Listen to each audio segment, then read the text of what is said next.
찻집을 연지 올해로 딱 11해가 됐습니다. 처음엔 그냥 작고 조용한 가게였어요. 지나가는 사람들이 들어와 따뜻한 차 한 잔 마시고 나가던 곳이었죠. 제가 차를 좋아하기도 했고 시끌벅적한 살보단 이렇게 조용한 게 좋더라고요. 그날도 평범했어요. 오전 장사를 마치고 가게를 정리하고 있었는데 창밖으로 정장을 입은 남자가 다가오더군요. 처음 보는 얼굴인데 어쩐지 낯이 익은 듯도 했습니다. 그는 문을 열고 들어와 조용히 제 앞에 앉았고 명함을 내밀었습니다.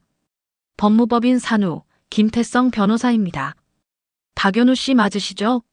순간 심장이 철렁 내려앉았습니다. 무슨 일이 생긴 건지 알 수 없었죠. 저를 찾을 이유가 뭐가 있을까요?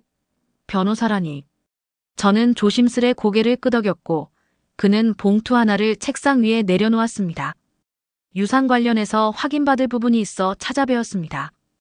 혹시 백산양조장이라는 곳 들어보셨습니까? 백산양조장. 낯선 단어였어요. 전통주를 만드는 유명한 양조장이긴 했지만 저와는 아무런 상관이 없는 곳이라고 생각했죠.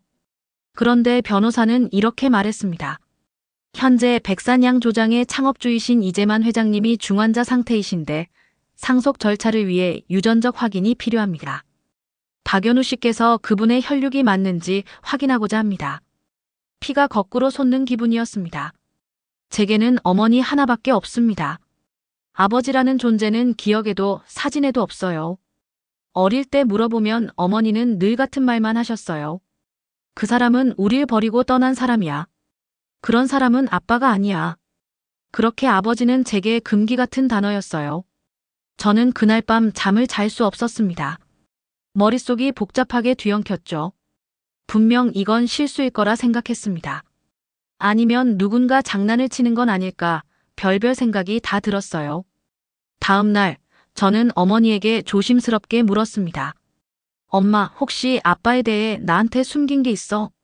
어머니는 긴 한숨을 내쉬더니 천천히 고개를 끄덕였습니다. 그 표정을 지금도 잊을 수가 없어요. 마치 오래된 문 하나를 열어젖히는 듯한 얼굴이었어요. 내 아버지 이름은 이재만이야. 맞아, 그 백산양조장 회장이라는 사람. 하지만 그 사람은 널 지키지 않았어. 그땐 우리 둘 다 사회에서 버려지는 게 무서웠거든. 그 순간 제 안에 있던 무언가가 찢어지는 것 같았습니다. 제가 버려졌다는 말, 그리고 그가 아무것도 하지 않았다는 사실. 이유야 어찌됐든 어릴 적 제 손을 놓은 사람이었다는 것만은 분명했죠. 며칠 뒤 저는 결국 유전자 검사를 받았습니다. 거절하려 했지만 마음속 어딘가에 확인하고 싶은 마음이 있었어요. 결과는 생각보다 빨리 나왔습니다. 99.8% 일치. 저는 백산양조장 창업주 이재만의 친딸이 맞았습니다. 그 소식을 들은 날 저는 처음으로 양조장 근처를 찾아갔습니다. 골목 끝, 오래된 나무 간판이 걸린 백산양조장. 생각보다 크진 않았지만 건물 전체에서 깊고 묵직한 기운이 느껴졌어요. 제가 태어나기도 전에 세워졌다는 이곳이 내 뿌리와 연결되어 있다니. 믿기지 않았습니다. 양조장 앞에서 사진 몇 장을 찍고 있는데 누군가 다가와 말을 걸었습니다. 여기 왜 오신 겁니까? 낯선 남자였어요. 나이는 40 중반쯤, 눈빛이 날카롭고 말투는 건조했습니다. 박연우 씨죠? 저는 백민재라고 합니다. 이재만 회장님의 장남입니다. 장남. 그러니까 제겐 이복 오빠라는 이야기였습니다. 민재는 저를 위아래로 쳐다보더니 냉소적으로 말했어요. 유산 때문에 오신 거라면 지금이라도 돌아가시죠. 그쪽은 이 집안과 상관없는 사람입니다. 저는 그 말을 듣고도 아무 말도 하지 않았습니다. 심장은 뛰었고 손끝이 저릿해졌어요. 그가 제게 적대감을 드러내는 이유는 단 하나. 저는 그들에게 원하지 않는 존재였다는 거죠. 그날 밤 저는 긴 시간 동안 그 양조장과 그 집안을 떠올리며 혼자 술을 마셨습니다. 아버지는 왜 어머니와 저를 지켜주지 않았을까요? 그렇게 전통을 지키는 데 온 삶을 바치면서 정작 가장 가까운 가족은 외면했다니. 이해할 수 없었고 용서할 수도 없었습니다. 하지만 이제 저는 물러서지 않을 겁니다. 그곳이 제 자리인지 아닌지 직접 확인해 볼 겁니다. 양조장 안으로 처음 들어섰을 때 공기부터가 달랐습니다. 오래된 나무와 술 냄새가 뒤섞여 있었고 커다란 항아리들이 줄지어 놓여 있더군요. 어릴 때도 본 적 없는 풍경인데 어쩐지 낯설지가 않았습니다. 사람들의 발걸음, 두 손으로 술을 담그는 움직임, 낮게 깔린 목소리들까지 몸이 먼저 반응하는 듯 했어요. 한켠에서는 견학을 온 듯한 사람들이 설명을 듣고 있었고 직원들은 분주히 오가고 있었습니다. 그런데 그 와중에도 모두가 제게 흘낏 시선을 주더군요. 낯선 침입자처럼 느껴졌습니다. 민재가 다시 나타났습니다. 이번엔 정장을 입은 채로 곧장 저에게 다가왔죠. 여긴 아무나 들어올 수 있는 공간이 아닙니다. 그 말투, 표정, 전부 날 선 칼 같았어요. 저는 담담히 물었습니다.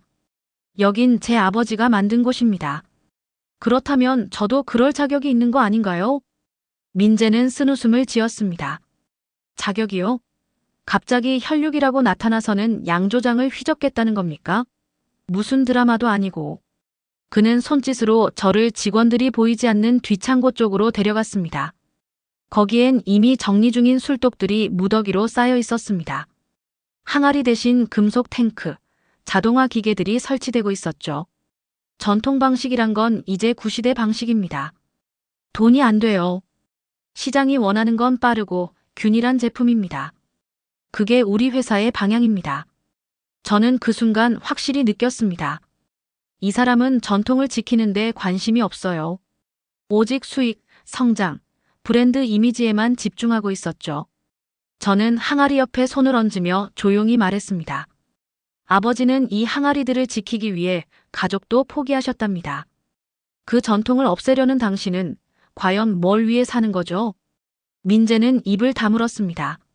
순간적으로 흔들리는 눈빛이 보였지만 이내 차가운 말투로 대답했어요.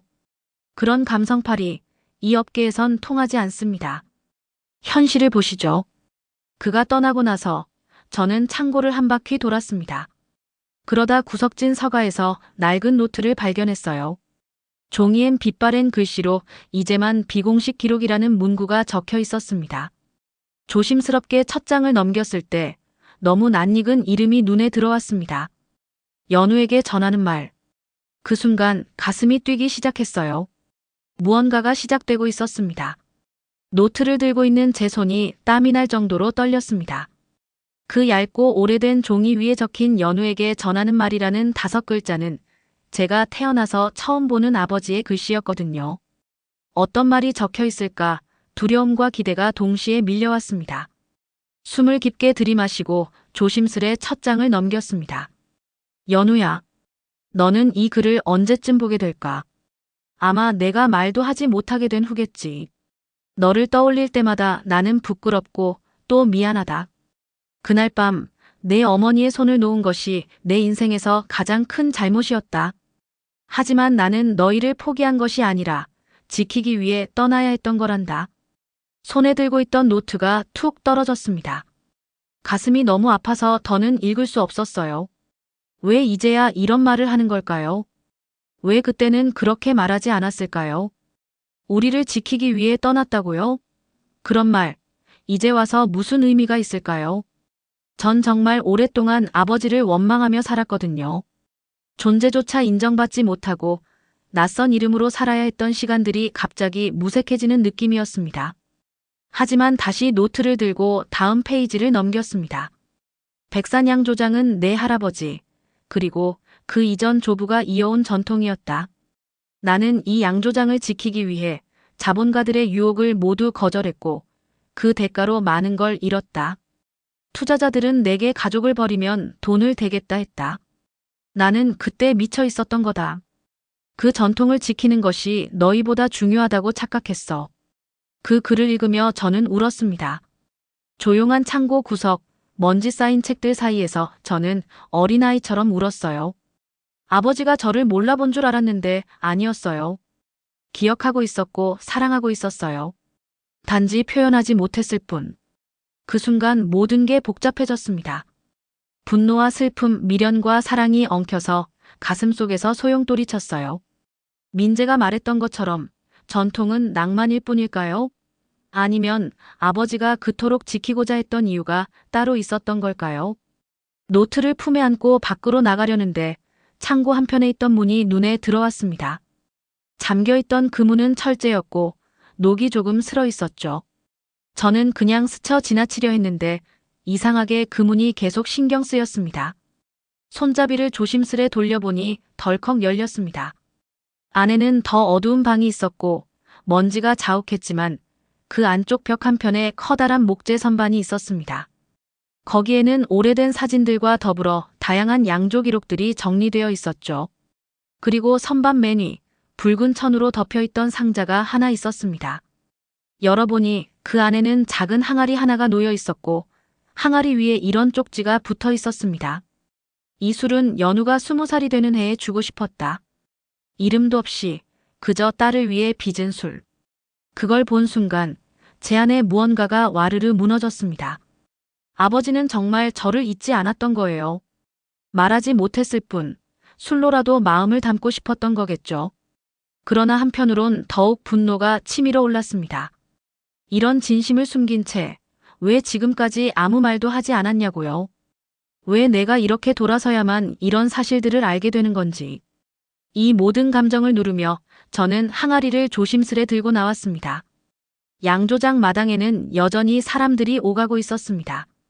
그 속에서 민재가 직원들과 뭔가 지시를 내리고 있었고 저를 보더니 다시 인상을 찌푸리며 다가왔죠.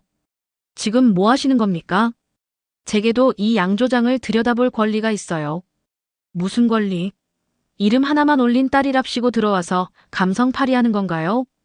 그 말에 저는 처음으로 민재의 얼굴을 정면으로 쳐다봤습니다. 감성이라고요? 그럼 이 항아리는 뭐죠?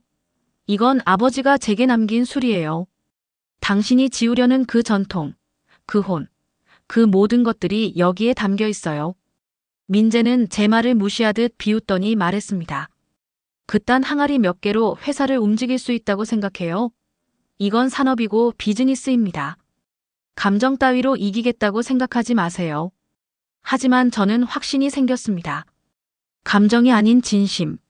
아버지의 진심이 이곳을 지켜왔고 저는 그걸 이어가야 할 사람이란 걸요. 저는 항아리를 품에 안고 조용히 말했습니다. 당신이 지우고 싶어하는 것, 그게 바로 이 백산 양조장의 혼이에요. 저는 그걸 지킬 겁니다. 어떤 방식으로든. 민재는 잠시 말을 잃었습니다. 그리고 저는 천천히 양조장 정문을 향해 걸어 나왔습니다.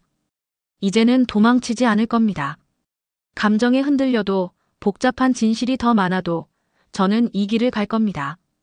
왜냐면 이게 제 것이니까요. 그리고 아버지가 남긴 유일한 마음이니까요. 백산 양조장을 다시 찾은 건 그로부터 며칠 후였습니다. 손에 쥔 항아리는 제 방 한쪽에 놓아두고 저는 그 노트를 밤마다 꺼내 읽었습니다. 그 안에는 아버지의 마음이 빼곡히 적혀 있었어요. 전통 양조에 대한 철학, 조부로부터 배운 술의 의미, 그리고 이름도 불러보지 못한 제 이름, 연우에 대한 그리움까지. 그날은 비가 내리고 있었습니다. 빗속의 양조장은 조금 더 쓸쓸해 보였어요. 우산을 접고 안으로 들어섰을 때 제 앞에 갑자기 기자 정혜정이 나타났습니다. 너 요즘 뉴스 봤어? 백산 양조장이 전통 방식 포기하고 계량주로 완전히 전환하겠다고 공식 발표했어. 저는 숨이 턱 막히는 기분이었어요. 뭐라고? 벌써 그렇게 결정이 난 거야? 혜정은 휴대폰을 꺼내 화면을 보여주며 말했습니다. 여기 봐. 백민재가 기자회견 열고 기존 방식은 원가만 높고 효율이 떨어진다. 백산의 정신은 유지하면서 현대화하겠다고 했어. 그 말이 가장 분했습니다. 정신은 유지하겠다라니. 껍데기만 남기겠다는 말이겠죠. 저는 그 자리에 서서 손을 꽉 움켜쥐었어요. 이대로 가면 아버지가 지켜온 술, 그 혼이 완전히 사라질 겁니다. 혜정아, 도와줘.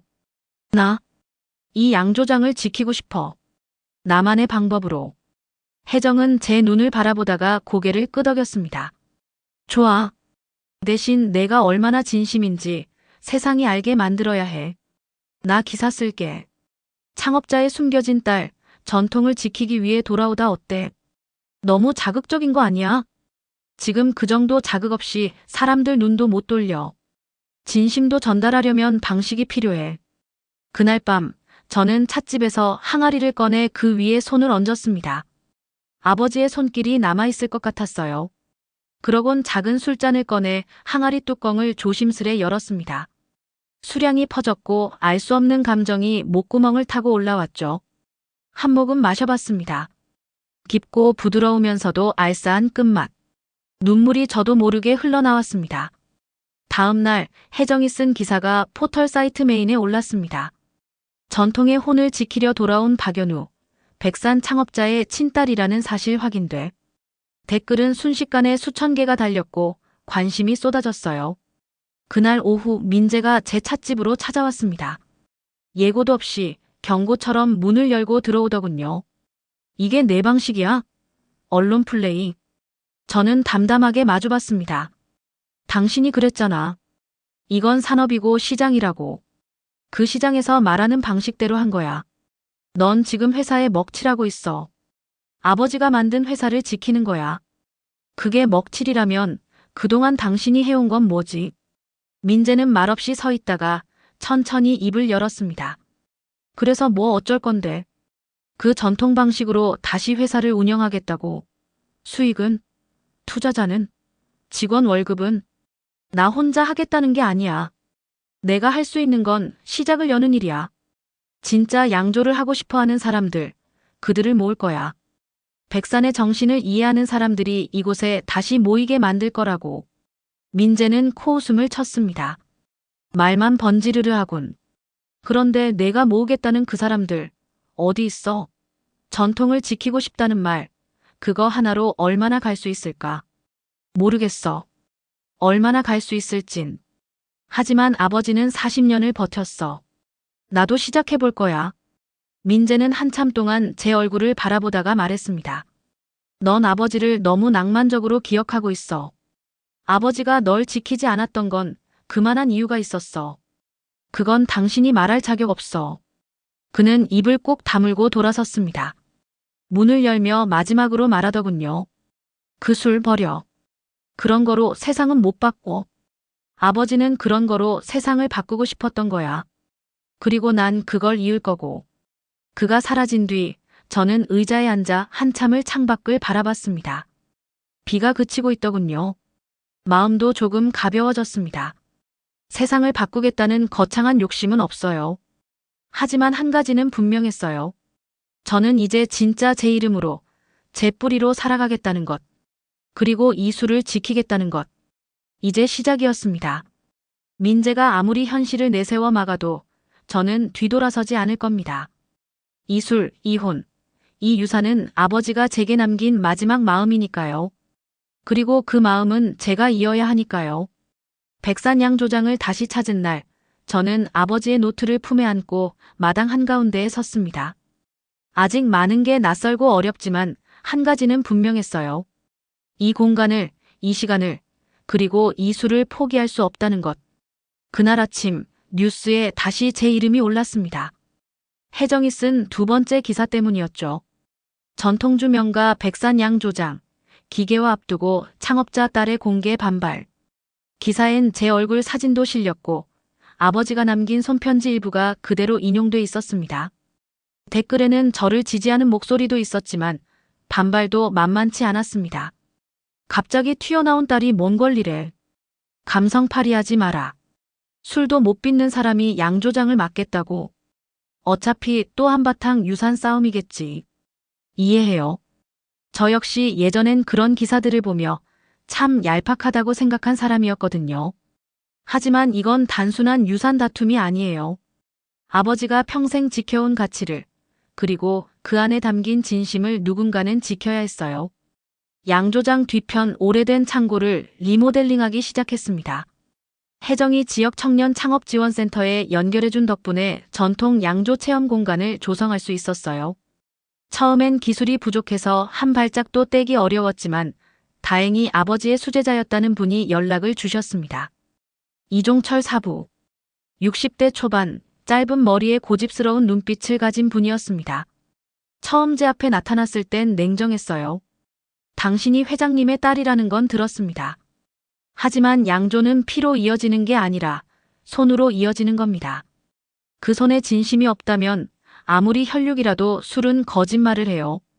그 말이 뼈처럼 박혔습니다. 그럼 제가 증명해 보겠습니다. 손으로, 마음으로, 술로요. 종철 사부는 며칠을 뜸들이더니 결국 저에게 첫 양조 수업을 열어주셨습니다. 맨손으로 쌀을 씻고 누룩을 다루고 온도를 맞추고 항아리를 덮는 일까지 하나하나 몸으로 배워야 했습니다. 그 과정을 통해 저는 처음으로 술이 사는 것이라는 걸 알게 됐습니다.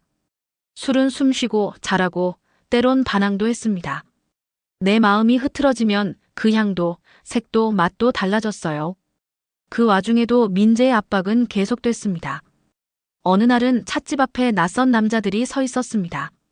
말은 안 했지만 위협적인 기운은 누구나 느낄 수 있었어요. 혜정은 경찰에 신고하자 했지만 저는 그냥 무시했어요. 그들이 원하는 건 제가 겁먹고 포기하는 거겠죠. 저는 물러서지 않을 거예요. 며칠 후 민재는 직접 제게 전화를 걸어왔습니다. 연우야, 이제 그만하지 않을래? 뭘요? 이제 그만 술이니 전통이니 하는 소리 좀 그만하고 당신 삶으로 돌아가란 말이야. 당신이 그걸 말할 자격이 있다고 생각해요? 난 최소한 아버지를 지켜냈어. 자본으로든 방식으로든. 넌 감정만 앞세우고 있어. 현실을 좀 봐. 그 말에 저는 더 이상 참을 수 없었습니다. 현실? 당신이 말하는 현실이 뭔데요? 싸구려 원료로 대충 술 흉내만 내서 대량 생산하는 게 현실이에요? 그게 백산이에요? 그래. 그게 백산이야. 시장에서 살아남으려면 그래야 하니까. 저는 통화를 끊고 그날 밤 다시 항아리를 확인했습니다. 술이 익어가고 있었고 그 향은 매일 조금씩 달라지고 있었어요. 마치 저와 함께 숨쉬고 있는 것 같았습니다.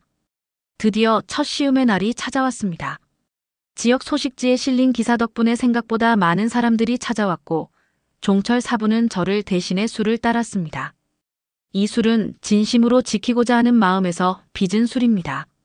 아직 완벽하진 않지만 진짜 술은 사람과 함께 익는다고 믿습니다. 모든 사람들의 눈이 제게 향했습니다.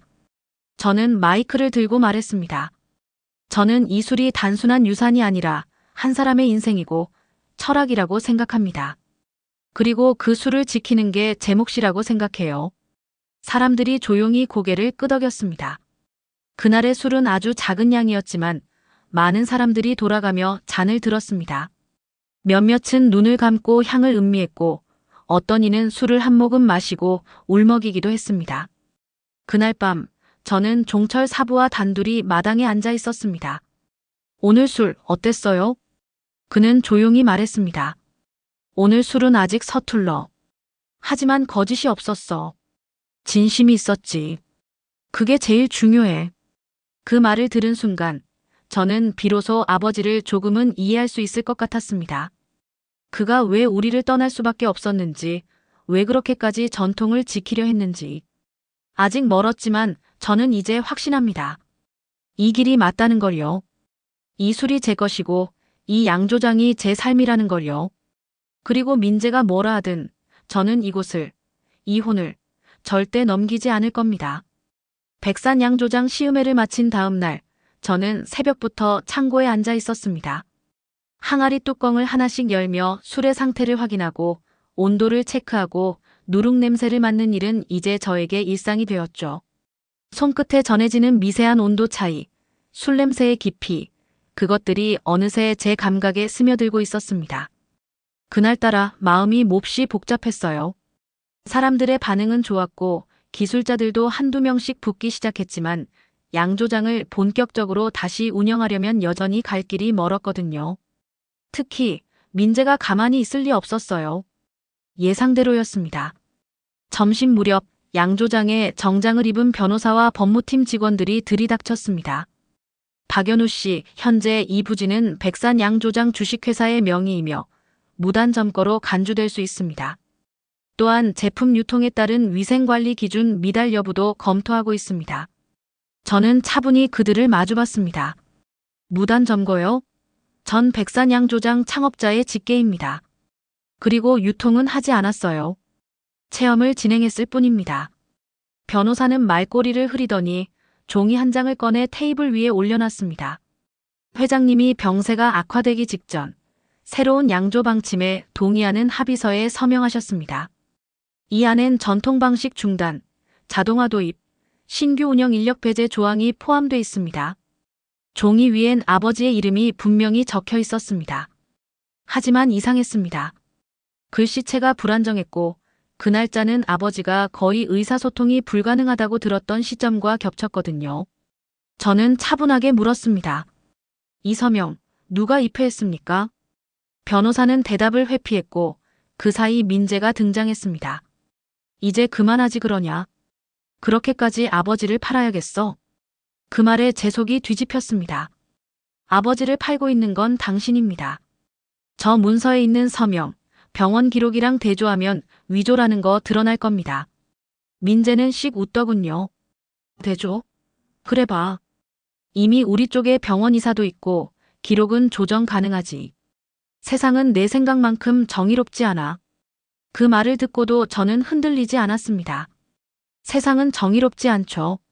하지만 적어도 진심은 무너지지 않아요. 당신은 숫자만 보지만 사람들은 맛과 손길을 기억해요. 결국 사람들이 선택하는 건 진짜 술이에요. 민재는 비웃듯 말했습니다. 그럼 해보자. 법으로든 시장으로든. 끝까지 가보지 뭐. 그가 돌아가고 나서 저는 무너져 내릴 뻔했습니다. 그런데 종철 사부가 제 어깨를 툭 두드리며 말했어요. 연우야, 술을 빚는 손은 흔들리면 안 된다. 이럴 때일수록 내 중심을 지켜. 그날 밤 저는 병원으로 향했습니다. 아버지를 직접 보기 위해서였어요. 병실에 들어섰을 때 아버지는 창밖을 바라보고 있었습니다. 몸을 움직이진 못했지만 눈동자가 천천히 제 쪽으로 돌아왔죠. 저는 조용히 걸어가서 손을 잡았습니다. 아버지, 전 이제 이해할 수 있을 것 같아요. 왜 그렇게 전통에 집착하셨는지, 왜 가족보다 양조장을 택하셨는지. 아버지의 눈가가 젖어들었습니다. 입은 움직이지 못했지만 눈빛이 모든 말을 대신했죠. 그래도 그건 너무 아팠어요. 어머니는 당신을 원망하면서 돌아가셨어요. 저는 아버지가 절 아예 모른다고 생각하며 살았고요. 아버지의 손이 떨렸습니다. 저는 노트를 꺼내 아버지 앞에 펼쳐 보였습니다. 이거 봤어요. 당신이 술로 남긴 진심. 그걸 제가 잊지 않을게요. 그러니까 이제 저한테 맡겨주세요. 아버지의 눈이 천천히 감겼고 저는 그 순간 알 수 있었습니다. 아버지가 모든 걸 내려놨다는 걸요. 더 이상 말로 할 수 없어도 그 표정과 손끝에서 저는 마음을 느꼈습니다. 병원을 나서는 길, 밤 공기가 차가웠습니다. 하지만 저는 담담했습니다. 이제 진짜 혼자 싸워야 한다는 걸 알았고 준비가 되어 있었거든요. 민재는 더 거세게 나올 거예요. 서류, 자본, 언론, 그 모든 걸 동원해서 양조장을 무너뜨리려 할 겁니다. 하지만 저는 이제 두렵지 않았습니다. 왜냐면 아버지가 마지막으로 제 손을 잡아줬거든요. 그리고 그 손길은 제 평생 중 가장 따뜻한 기억으로 남게 될 거예요. 며칠 뒤 정식 법정 다툼이 시작됐습니다. 민재 측은 유산 상속, 운영권, 상표권, 시설 관리권까지 모든 권리를 주장했고 저는 한 발짝도 물러서지 않겠다는 입장이었죠. 법정에 들어서는 순간 가슴이 콱 막히는 기분이 들었습니다. 기자들이 플래시를 터뜨리며 질문을 던졌고 저는 눈을 질끈 감고 무표정하게 안으로 들어섰어요. 제 쪽 변호사인 김태성 변호사는 제게 조용히 말했습니다. 오늘은 첫 공판입니다. 분위기를 읽는데 집중하세요. 증거는 충분합니다. 고개를 끄덕이며 저는 피고석에 앉았습니다. 마주 보이는 원고석엔 민재가 앉아 있었습니다. 여유로운 표정, 번듯한 정장, 정제된 태도. 겉으로 보기엔 완벽했죠. 그런데 눈빛은 너무 달랐어요. 날카롭고 메마른, 이건 이겨야만 하는 싸움이다라는 욕망만 가득한 눈빛. 재판은 예상대로 치열하게 전개됐습니다. 민재 측은 병원에서 작성된 합의서를 들이밀며 아버지의 의사가 반영된 공식 문서라 주장했고 저희 측은 당시 아버지가 서명할 수 없는 상태였다는 병원 진료 기록과 간호사 진술서를 준비했어요. 법정은 조용했지만 공기가 팽팽하게 담겨 있었습니다. 그리고 결정적인 순간이 왔습니다. 제가 직접 증인석에 올라간 거죠.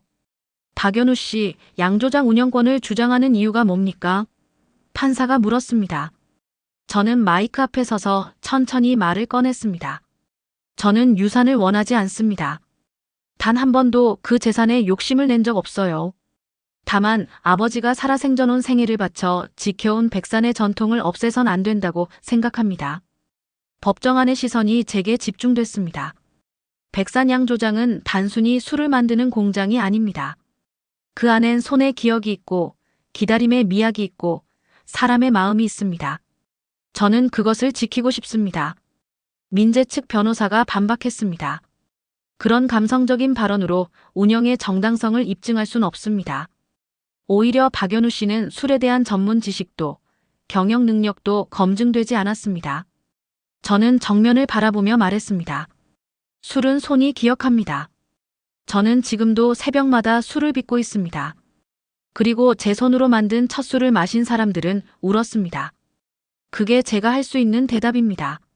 그날 재판이 끝난 뒤 민재가 복도에서 저를 불러 세웠습니다. 대단하더라. 사람들 마음 훔치는 데는 아주 일가견이 있어. 저는 피하지 않고 그를 바라봤습니다.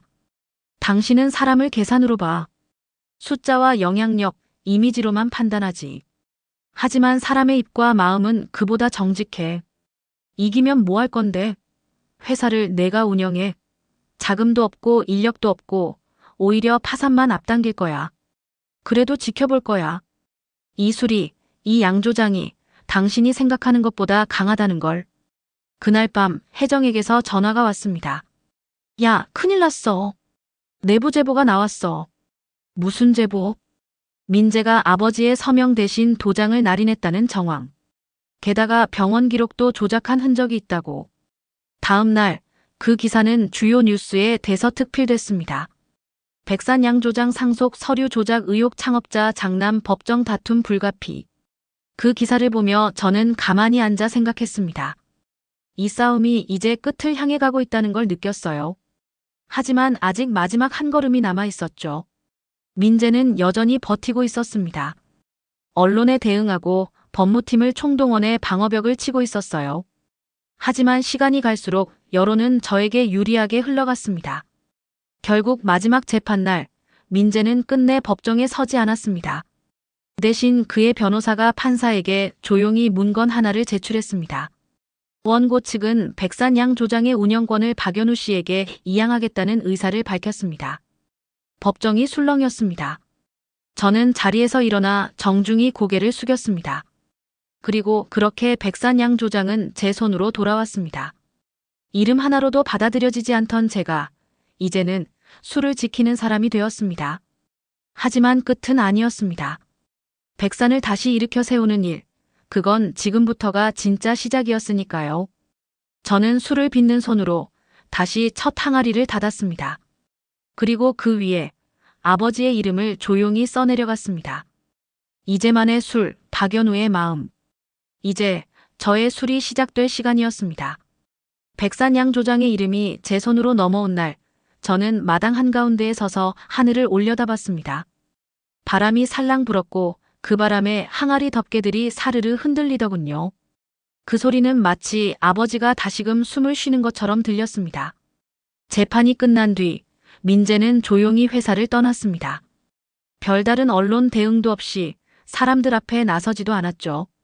나중에 들은 이야기로는 그는 외국으로 나갔다고 했습니다. 제가 그를 미워하지 않는 건 아니에요. 하지만 미워만 하기도 어려운 사람입니다. 백산을 운영하며 버텨왔던 것도 결국은 그였으니까요.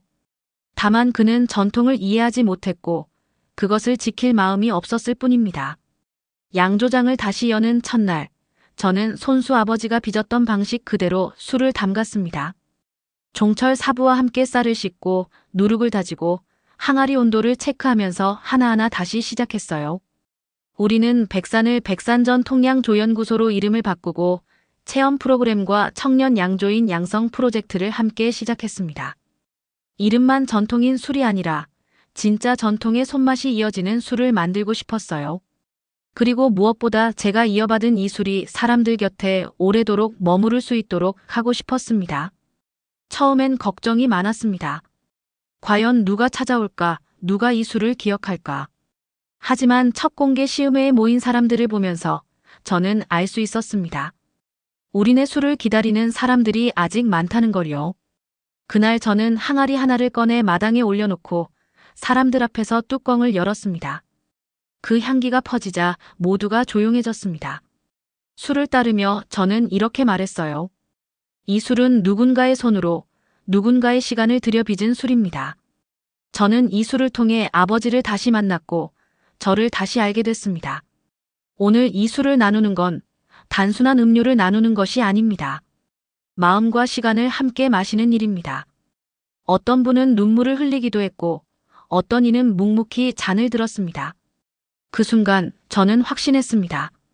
이 술은 살아있다는 걸요. 며칠 후 혜정이 다시 취재를 왔습니다. 백사는 이제 어떻게 될까? 라고 묻기에 저는 웃으며 말했어요. 다시 시작하는 거지. 아버지가 했던 방식대로. 아니, 아버지가 하지 못했던 방식으로. 저는 술을 지역 농가와 연계하고 계절마다 바뀌는 한정주를 개발해 작은 온라인 마켓을 열었습니다.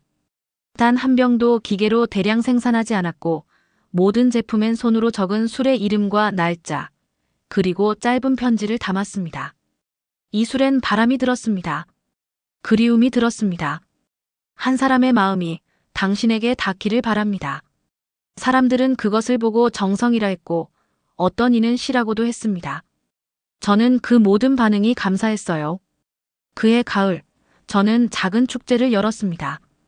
백산술밭 축제. 직접 양조에 참여했던 청년들과 주민들이 함께한 자리였고 마을 어르신들이 직접 안주를 만들었죠. 아이들은 쌀을 씻고 어른들은 그 술의 향을 음미하며 웃음을 나눴습니다.